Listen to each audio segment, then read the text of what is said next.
Jenny Ertman and Elizabeth Peña tragically lost their lives on June 24, 1993, in a heartbreaking incident at TC Jester Park in Texas. Both just teenagers, Jennifer aged 14 and Elizabeth 16, were leaving a friend's pool party that fateful night. Seeking to make their curfew, they took a shortcut past some railroad tracks. Little did they know, a gang known as the Black and White Gang was present after conducting an initiation for a new member. The gang comprised Sean Derrick O'Brien, Jose Medellin, Venancio Medellin, a 14-year-old minor named Efrain Perez, the newly initiated member Raul Villarreal, and their leader, Peter Cantu. The initiation required Raul to fight each member until losing consciousness, which occurred after battling 3 members. When Peter mistook the girls for a man and a woman, a tragic chain of events unfolded as the gang pursued the girls, resulting in the capture of Elizabeth and a horrifying outcome. Jenny rushed back to Elizabeth upon hearing her friend's cries for help, only to be ensnared herself. Tragically, both girls fell victim to the gang and endured horrific acts of violence. In court, the gang members' confessions revealed the ghastly truth, with at least 2 individuals violating the girls simultaneously. The ordeal lasted over an hour, with the girls facing unimaginable torment. The disturbing details shared in court depicted a scene of unimaginable horror, leading to a chilling conclusion by Peter that they had to eliminate the girls to prevent identification. The gang dragged the girls into the nearby woods, concealing them while instructing Venancio to stay behind. A harrowing scene unfolded as O'Brien and Villarreal utilized a red nylon belt to strangle Jennifer, resorting to her own shoelaces after the belt broke. In a cruel twist, Cantu, Jose Medellin, and Efrain Perez viciously ended Elizabeth's life with shoelaces despite her pleas and attempts to negotiate for mercy. The brutality escalated with the girls being assaulted and kicked before their tragic deaths.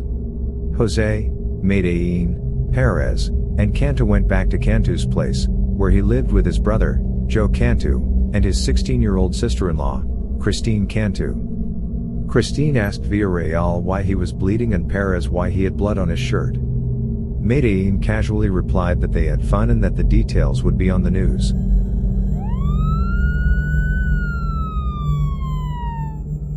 Medellin confessed to the rape of 2 girls, callously remarking that death would have been easier with a gun. He even commented that the bitch wouldn't die and it would have been easier with a gun. The gang callously divided the stolen money and jewelry, with Medellin taking a ring with an E for his girlfriend. Once they departed, Christina's guilt prompted Joe to anonymously report the crime to Crime Stoppers, leading to the discovery of the girls' bodies 4 days later on June 28, 1993. The gruesome condition of the bodies necessitated the use of dental records for identification. The medical examiner revealed the horrific details of Elizabeth's injuries, including the loss of her front teeth due to Cantu's brutal actions by using his stiletto boots. Jennifer's postmortem injuries included broken ribs.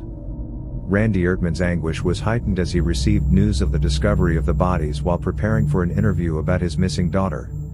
The brutality of the crime shook Houston County to its core, with even seasoned officers moved to tears at the harrowing sight. All the gang members involved were apprehended and subsequently sentenced to the Texas Department of Criminal Justice, with 5 of them, Peter Cantu, Jose Medellin, Raul Villarreal, Sean Derrick O'Brien, and Efrain Perez, receiving the death penalty. The 14-year-old, Venancio Medellin, who participated in the rape but not the murder, received a 40-year sentence due to being a minor. Subsequently, the Supreme Court decision prohibiting the execution of individuals who committed crimes as minors led to the commutation of Perez's and Villarreal's death sentences to life imprisonment. Sean O'Brien was the first to face execution in July 2006. His final moments were marked by apologies to the victims' families, expressing deep regret for the irreversible harm he caused. Prior to this case, O'Brien was implicated in another murder but evaded charges.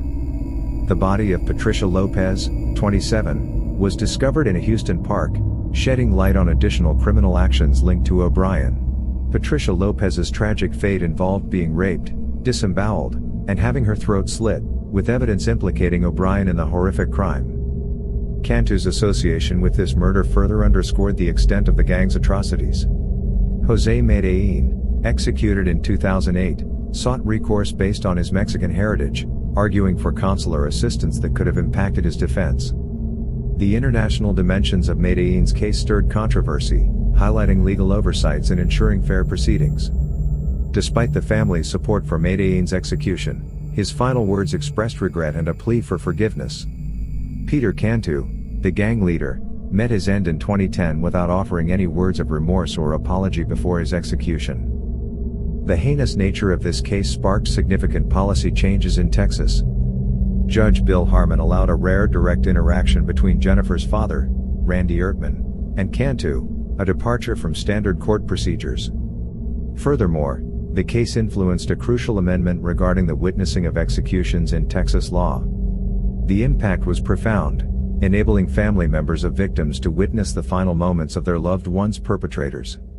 Adolfo Peña, Elizabeth's father, expressed dissatisfaction, remarking on the inadequacy of the punishments received by the criminals. His poignant words reflected a deep sense of loss and enduring pain for the girls. Peña's unwavering stance towards Cantu's silence encapsulated the family's quest for justice and closure in the aftermath of such a devastating tragedy that continues to haunt them daily, even years later.